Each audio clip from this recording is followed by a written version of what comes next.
Welcome to our fifth episode of EnergyBin Insights, the webinar series that explores solutions for PV repair, resale, and recycling.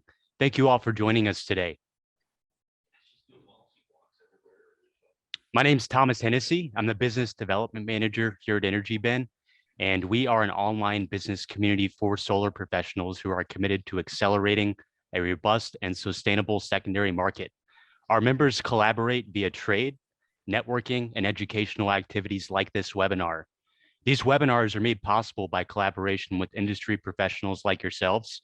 Join our EnergyBin community to help support these efforts, to buy and sell equipment on our safe trading platform, and to network with your industry peers.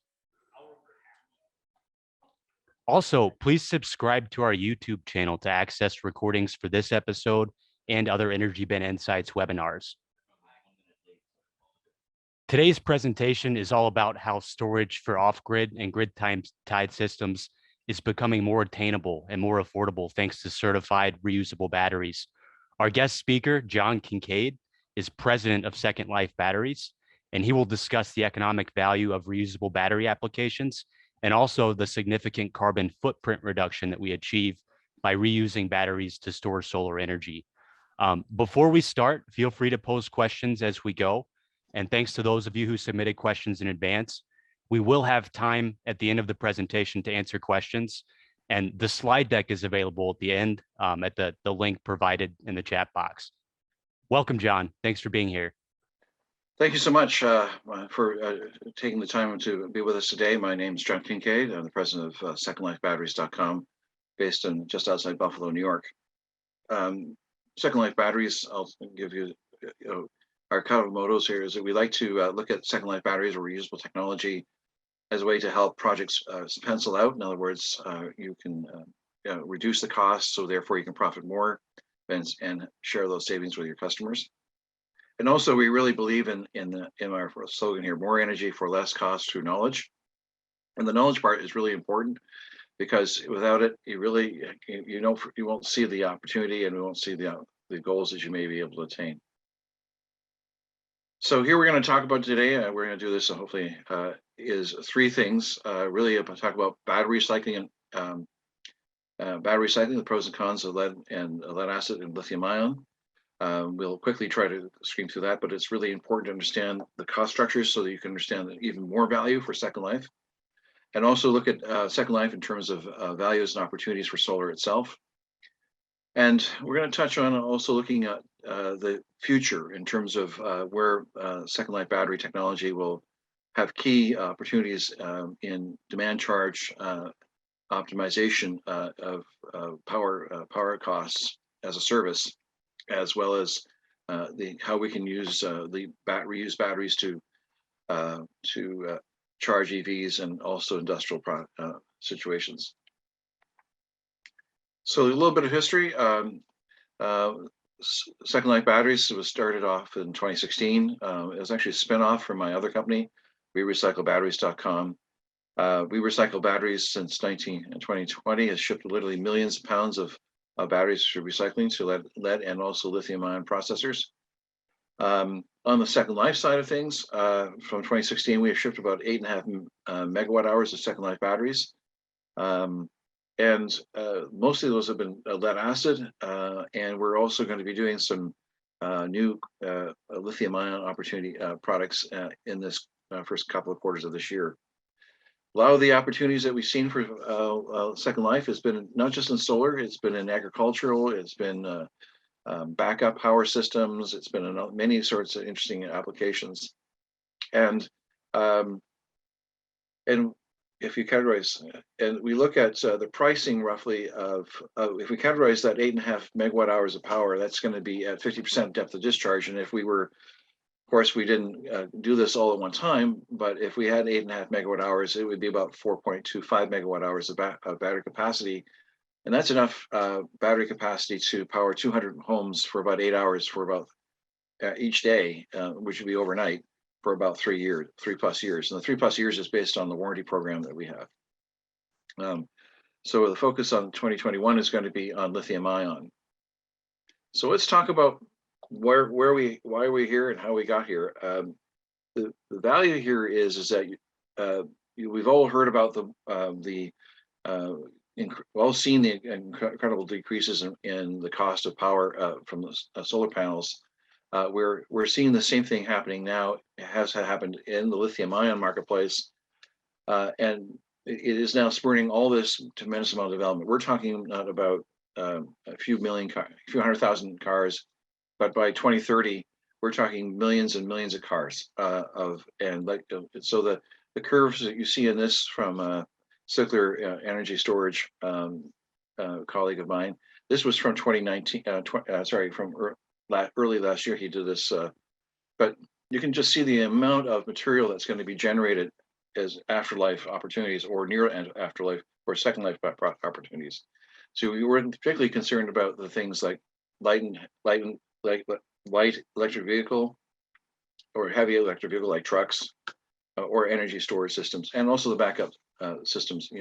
So we're just going to end up with enormous hundreds of thousands of tons of battery waste or battery reusable product in the next few years. So let's talk about recycling and looking at lithium-ion. This is a published chart that I did with Solar Power World. There was an article in October of that year that I wrote jointly with the editor. And I did a study. Now, these numbers are reflect 2019, October 19, 2019, but today they would be actually higher and higher input costs for transportation. So these numbers would be even greater. So when you look at lead is lead. Lead has always pretty well a positive value because of the lead is easy to access in the plates in the battery, and it's got a huge recycling capacity, and I'll touch on that more. But in lithium-ion, there really are different types of chemistry. There's not one battery that has like lead has one chemistry, predominant chemistry. There are 5 different flavors of lithium-ion technology out there. So the one is lithium iron phosphate. The other one is lithium. There's others like NMC, lithium nickel manganese cobalt. Becomes kind of an a university or high school chemistry discussion pretty quickly. But what this chart shows is that effectively that the cost of recycling batteries in lithium-ion tends to be more negative value than actually positive value. So here's what we will do in terms of lead acid batteries. We always pay. Actually, lead acid battery recycling in the United States and Canada is one of the most recycled material on the planet. We do about 98 to 99%. Numbers range from 97 to 98% recycle rate. And there's a reason why for that is that when you buy a car, you already paid a $10 or so what they call core charge, which is the actual lead plates and lead content in the battery. And when you take it back to Walmart, you take your dead battery to replace your new one. You take your dead battery back. They will pay you that $10, and that is an incentive to actually keep the system growing. And that's why we have such a high recycle rate. Quite frankly, 70% of all the car batteries out there that are lead acid batteries have been made from reusable lead. Only 30% of it is native material. So what we're showing here on this particular slide is that there are 3 different major types of battery chemistry designs for lead acid. It's all the same chemistry effectively, but the difference is that the last 2 are non-spillable, and that's really key from a shipping and handling and safety aspect, because non-spillable batteries are much easier to ship because they're hazmat exempt worldwide. Well, lead acid batteries are, can be really quite challenging. I've had a couple of spills, and they cost $1,000 or so to fix up. So they're not cheap when they do break. So that's what the kind of product we do. Here's what we're talking about: the chemistry about lithium-ion. Now there's these are the chemistries. I don't expect you to memorize this, but please make sure you understand what it is. Well, and these are the three kinds of chemistries that actually do pay something. Because why? Why? Because there's a little bit of cobalt or a little bit of nickel inside the battery. That's what you really need to know. And as you saw in the previous chart that I sent earlier, you can see that the transportation costs and other handling costs eat up that value pretty quickly. The one that you really have to be concerned of, and I know that LFP is a wonderful technology. It's been around, successfully sold, especially a lot of solar applications. It's a lower density of energy density than the others. And that's why some people advertise it as safer, which I personally find that a little anathema, because any lithium-ion battery is always going to be somewhat dangerous or very dangerous, and you have to be treated with care. But the thing is that there's no nickel, and there's no cobalt in these products. So you end up having to pay nothing but lithium. For example, lithium iron phosphate is nothing but iron, a little bit of lithium and phosphate. These are commodities that have very little value. Lithium might have a little bit. And the challenge with lithium iron phosphate is that some of the processes that actually recycle batteries could be a furnace technology. Unfortunately, lithium gets sucked up in the slag, it's gone, it's wasted away. In that process, there are more chemical processing technologies now that are coming online. They can try to recover some of the lithium, but it's not 100%. So lithium iron phosphate, I say, is a good technology, but it's negative to cost to ship and recycle. So you have to pay us to get rid of it, and that's not cheap because you got to know coverage. So here's how we look at it from a Second Life perspective. When you're doing new sales of lithium iron phosphate or LFP, you really want to sort of think ahead and say, hey, if I add $10 or whatever dollars per kilowatt hour that you want to add as kind of like what I talked about the car battery, lead acid car battery. The reason why that system works so well is that there's money in the system, so to speak, to do it.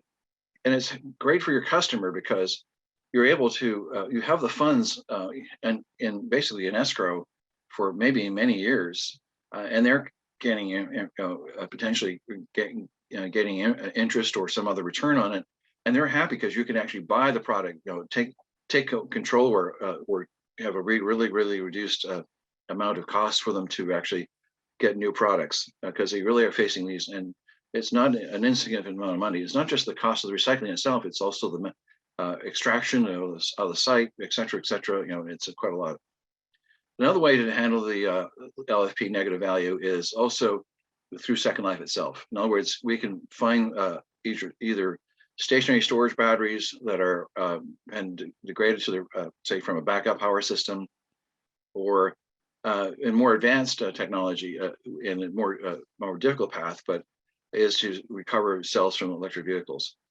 But so how we can handle this? Well, in those cases, with Second Life revenue, you can also maybe plan to sell the product on a leasing program.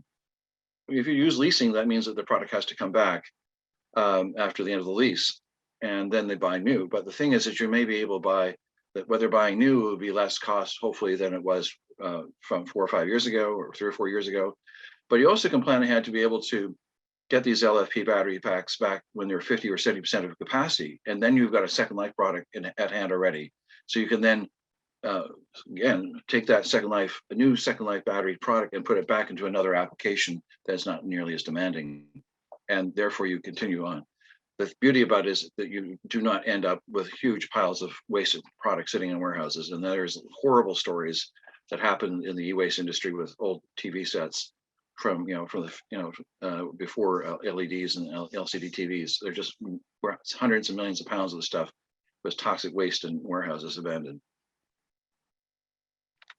So here's this is an example of a system, a commercial, high grade, professionally put together system in Surprise, Arizona, just north of Phoenix. And it was designed to take power that was being brought in by individual solar systems, residential and other locations in the grid, and being stored for about a megawatt hour capacity inside. Well, actually, I personally visited this place in 2019. I actually went into this container as part of a trade show event, was very impressive. But 6 weeks later, it exploded. And even the reason why that it was actually a technical, we think there was a technical fault in the battery itself, which caused a fire and explosion. What happened was that the fire suppression system actually sucked out the oxygen out of the container. But you can look at the lower left-hand corner. You see the green door. You can see the green door on the front here when it's new.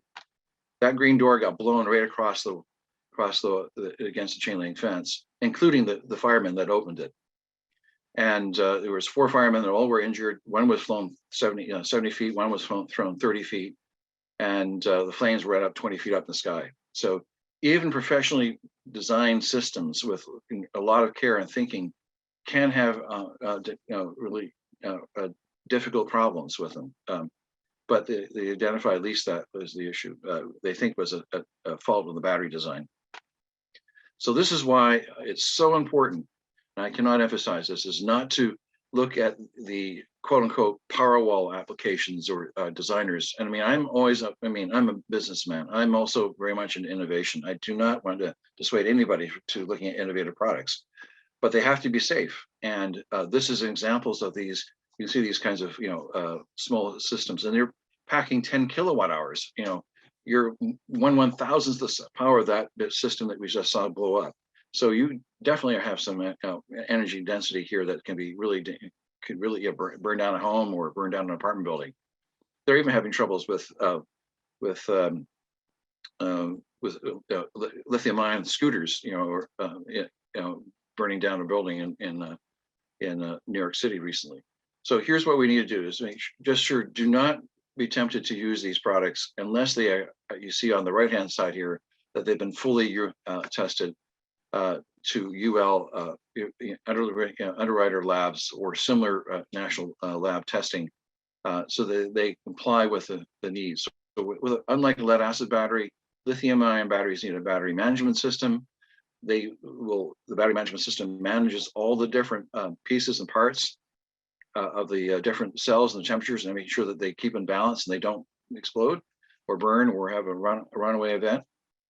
And then you need to have certifications to make sure that the system's that's certified by UL 1973.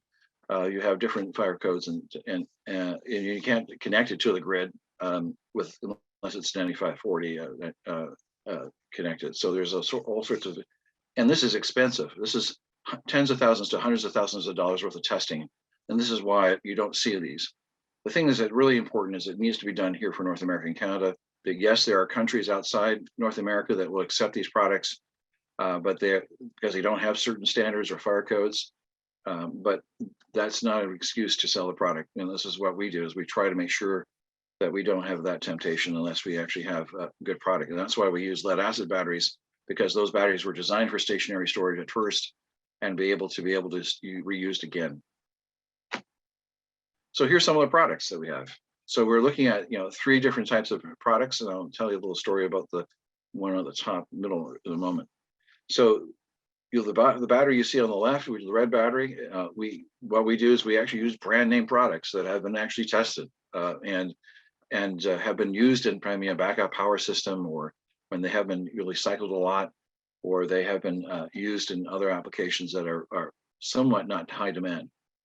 Generally speaking, what we're doing with backup power systems, like you see the first 3 pictures from left to right, these were all backup power systems at one time, and they're basically they're waiting for an event to happen, but they are typically low cycled over the period of anywhere from 3 to 5 years to up to 10 years or more, with the ones in the middle.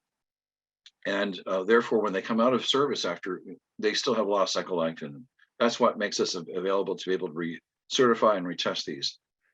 The picture you see in the middle with the container it was a solar system. It was in Quebec, northern Quebec. I think I talked about this a little bit more. What's happening is, the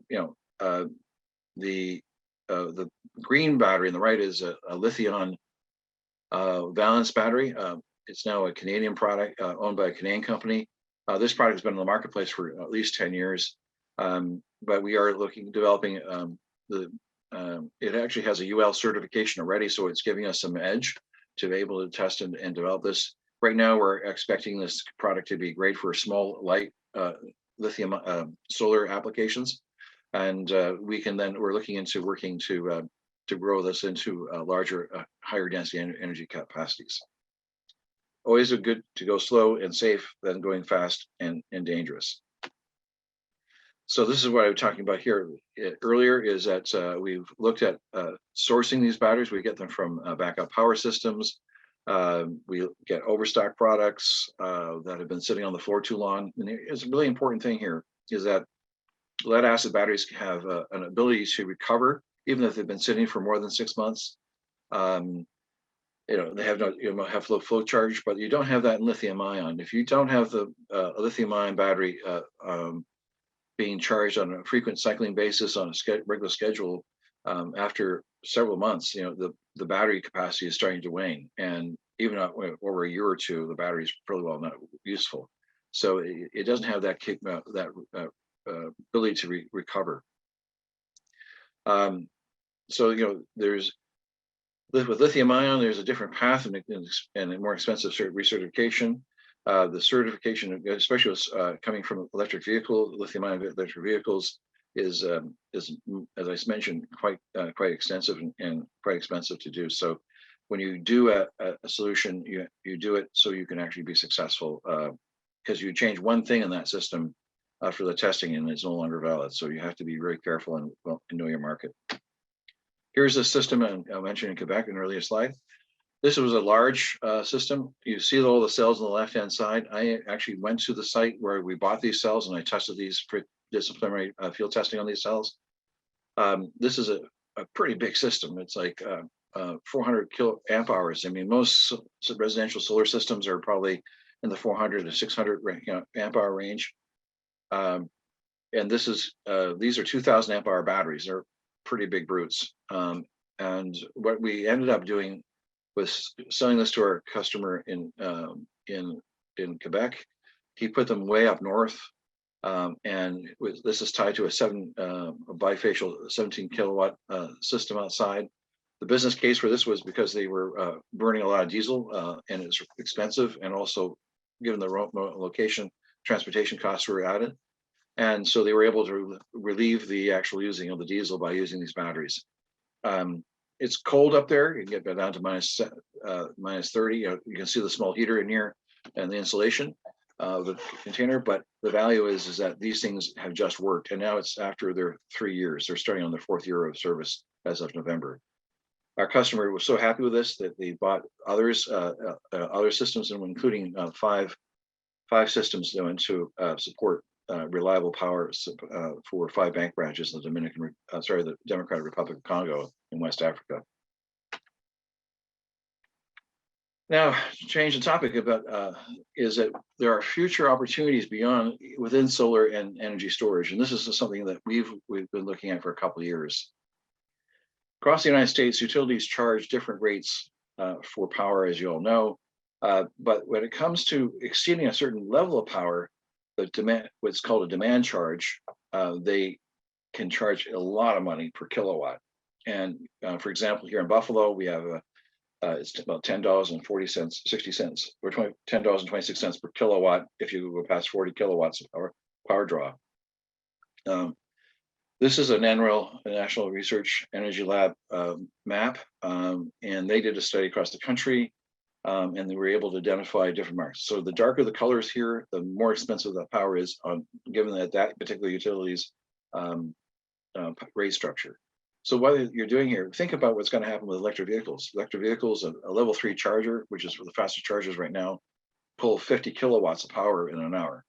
So you can imagine what that's going to be if you don't have batteries to intervene and provide that power when it's cheap, like 11 or 12 cents a kilowatt, where you can charge overnight or during the time and be able to provide that power. So these are the things that we're looking for. This is an example of a 1 month of a demand charge application that we looked here in Buffalo, and each little one of those little squiggles is actually a good portion of a week. But you can see the spikes here, and they're actually ranging, although they're very fine print. The first lowest level is about 140 kilowatts, and the other ones are up to 100, 280. So we were able to look at this system and able to determine by putting electrical equipment, monitoring equipment on and capturing the data on a 15-minute segments, we're able to identify the power, and we end up with this large database. What happened to us is we looked at that project and said, gee, you know, that's pretty tough right now with some of the second life lithium-ion. So we had to, you know, say thanks, but no thanks. So we ended up doing another project in 2020, and we were approached by a company in Paraguay to see that we could do a demand charge analysis for their grocery store chain. We ended up with this enormous amount of records. We ended up with 750,000 records of power data, and there was just no way you can do that manually. So we ended up building a piece of software called Jeeves, and I'll explain the reason why we call it Jeeves later in a few moments. But what we do is this is a great service. We now actually offer this as a service. So if you're looking at, and it may be also applicable to some solar applications, but what we do is we can put the equipment on the AC side of the equation, monitor the power demands, and then be able to determine what peaks and valleys are, and then we optimize it. So we actually start to narrow down, and this software runs thousands of scenarios and finds the best opportunity. So to go back to that story about the system here in Buffalo, what we said, gee, you know, what we should do is take the data that we had from that application in Buffalo and just throw it in Jeeves and see what happens. So when we were doing the design or the sizing of the system before for that system here in Buffalo, we saw, gee, we need a big system, 400 to 500 kilowatt hours, you know, just lots and lots of batteries, and it just didn't make any sense financially. And also structurally too. I think it was a challenge for the batteries too. But we found out is when we threw the same data that we had taken 2 years before and put it in Jeeves, we found out that we were wrong, and that we were actually didn't need to build a system that was 400 to 500 kilowatt hours, but only one that would need to be 200 kilowatt hours, because we only needed to cover 60% or 70% of all the actual power events to make the best return on value for money for the actual customer. So this data here is fudged, but it gives you an idea of what we can do. And what we can do as a service to the community is to do these kinds of analysis. And it's wonderful. Be able to go into a customer and say, you know, with real hard data, with real results, with real dollar value inputs, you can say to the customer straight in the face and say, yes, sir, we can actually save you some money. Or in our case, say, you know, this doesn't make sense right now, and until the prices of the technology comes down. So I think there's opportunities, you know, forthcoming within the solar community, not just beyond residential and some industrial. But you're thinking about all the EV chargers that are going to be placed, you know, 500,000 EV chargers across the country. All of them are going to be going along that route map along the interstates. There's going to be opportunities to explore and expand. And Second Life batteries really helps bring those costs down. Generally speaking, we look at Second Life batteries being 40 or 50% less. It varies by product and type, but it can reduce those costs and be able to make an effective solution for all your customers. So at this moment, I'd like to thank you all for listening to me and seeing how we can help you. We're so welcome to have the community to reach out to us and talk about their particular business applications, their particular opportunities. We're willing to learn and listen and help and make sure that you're able to do this safely, economically, and the best benefit is not just for you, but for your customers as well. Thank you so much.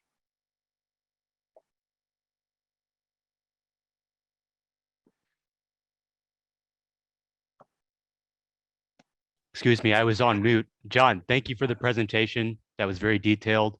We're going to move into the Q&A section of the webinar now. We had some good questions for you, John. Besides the cost benefit, what are the other benefits of using Second Life batteries? Oh, you can evaluate batteries, you know, the ROI by just dollars, but there's other benefits too. Well, first of all, is carbon footprint. Carbon footprint, it is estimated, now these numbers are somewhat debatable, but we've heard numbers anywhere from 50 to 80% reduction of cost. In other words, you're taking that battery out of the marketplace and reusing it again.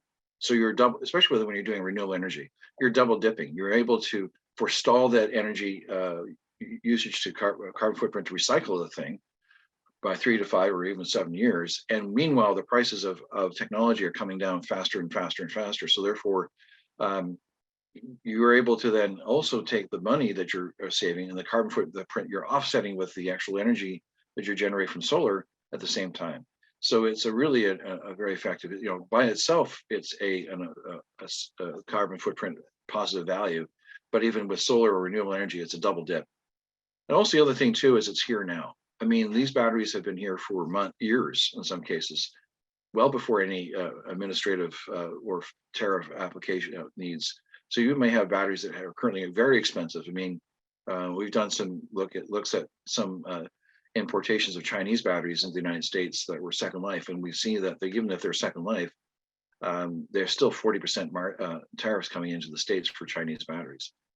So these things, are the batteries. The red battery that I showed on there, that was made in France. It's a very low low battery cost. The battery that was in the middle, they were American made, so there's no tariff. So there's some values in the cost. So you're offsetting and they're here now. I mean, you don't have to wait 6 months or 3 months to get your material.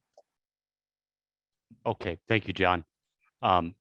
Next question, is there an existing supply chain in the US for Second Life batteries? What's the 2022 capacity look like?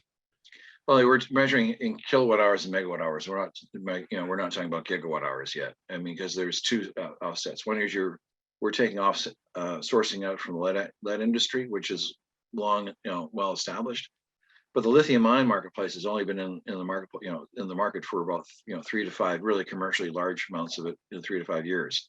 So some of those batteries that are in stationary storage systems are maybe coming offline soon or have been used. There are some certain type of applications, and such as critical path applications, such as in data centers. They must take the batteries out after 5 years, because the insurance companies will kill them on insurance rates.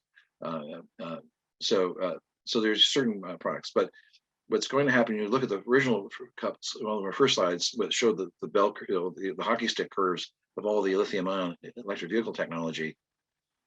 Those are going to take many more years. They can take a lithium-ion battery in a car can last maybe up to 10 years. But when and still be able to have still 70% capacity. But when it hits 70 or 80% capacity, storage of capacity, state of charge or state of health, it can't be used anymore for a car. So we're going to see those things taking up.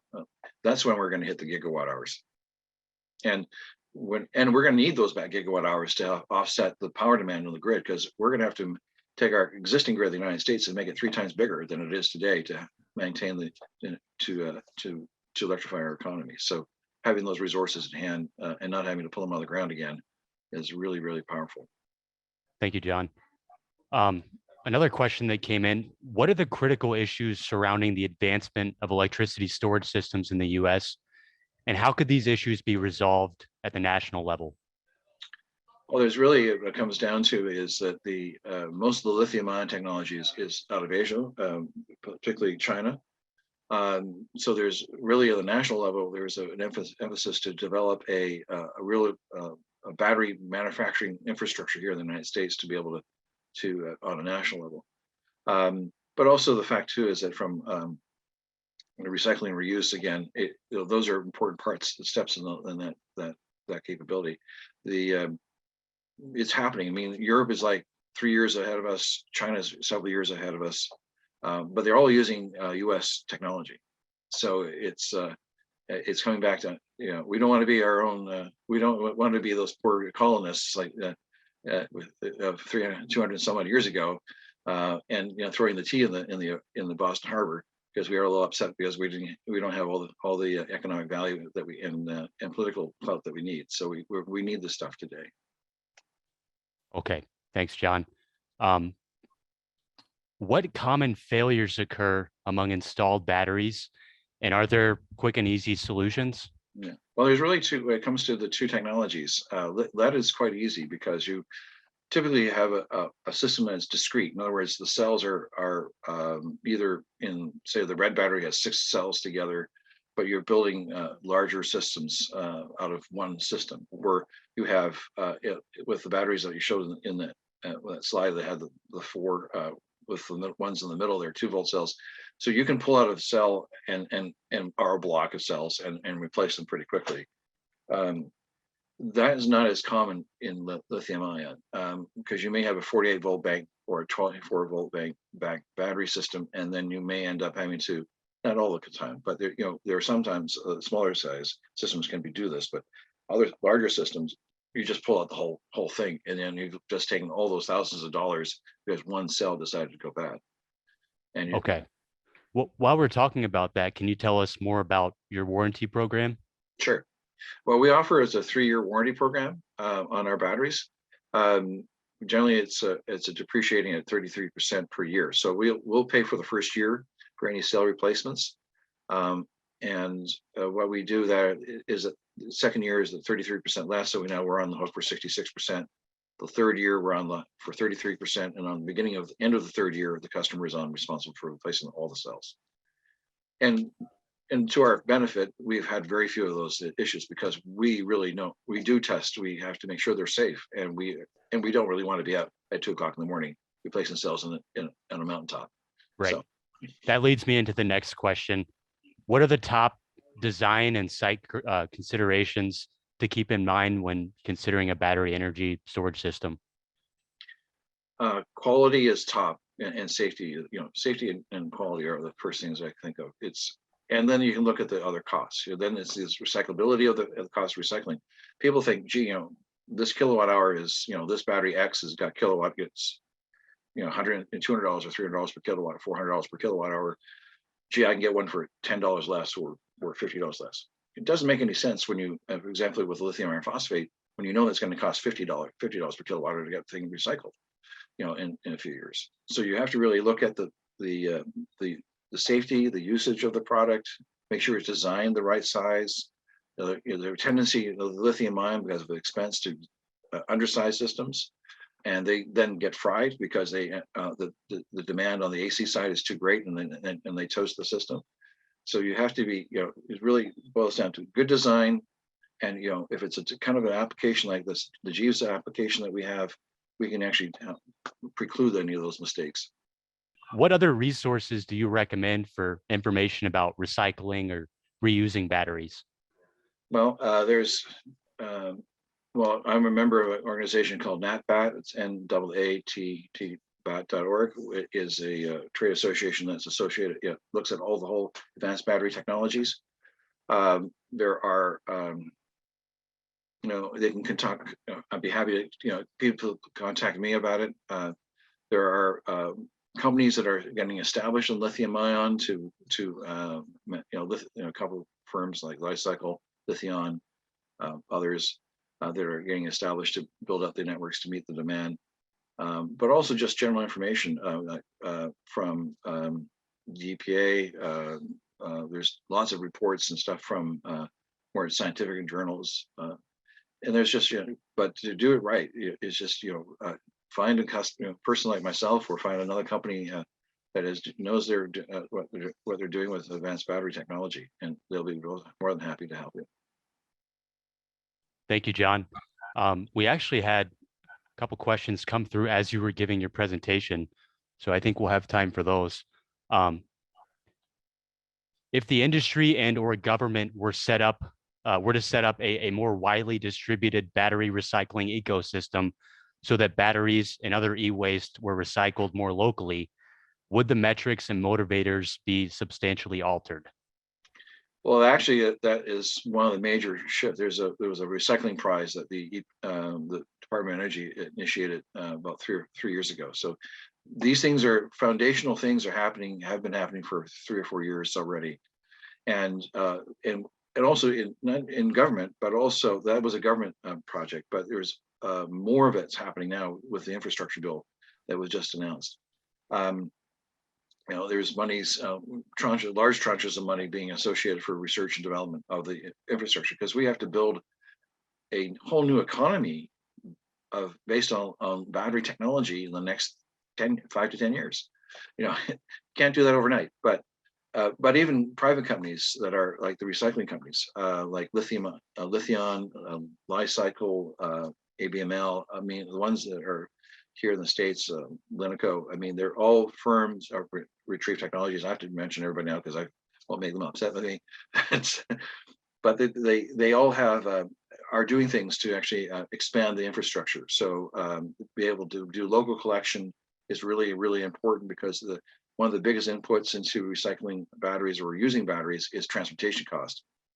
So if we can minimize the transportation cost, or the last mile of transportation cost, more by getting to know the state of health and state of charge of those batteries, and having tools that regular people can use to understand those things, that will make a huge difference. And the recycling plants that are being, some Li-Cycle particularly, and others are developing, not just at one plant in one part of the country. They're actually developing a means to recycle material locally or regionally, so that they cut down the transportation distances, and then move the semi-refined material back to our bigger processing plants to actually regenerate the material back into battery grade material. Thank you, John. There was another question that came through too for you. And I know you sell various brands, but are most of your batteries manufactured in the USA or outside the USA? Well, we try to capture what we can from the States, US, first. I mean, the Appsite batteries that you saw, the big brutes, the big one from Quebec, those ones were US made. They're actually made in Georgia originally. And there's some advantages. We're in the trade NAFTA route, so if we need to export things to Canada, United States, or to Mexico, there's no trade advantages. There's some trade advantages, but there are also under there. This person says, I understand large quantities of batteries are available in the US, China, and Europe. If they have to put to use for Second Life application in developing countries in Asia and Africa, what are the typical challenges in the supply chain? And will transporting them make it economical for customers? Well, first of all, there's countries in West Africa and many other places that don't have power at all, or very unreliable power. And they desperately need this stuff because it is less expensive. But at the same time, they actually have to have the infrastructure to recycle it. And that is where we get into these horrible situations we had with essentially in the e-waste industry, where people were doing sham recycling by shipping supposedly working product and then ending it on foreign shores that ended up being in illegal dumps and exposures of toxic materials to people. The thing is that we have to be judicious about this and be able to do it right. But the transportation costs are high, but the value delivered is also high, and so therefore there's some value.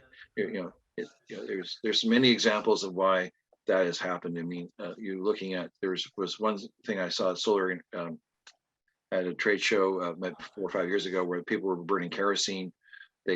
And the kerosene was more expensive than the actual if they bought an LED light.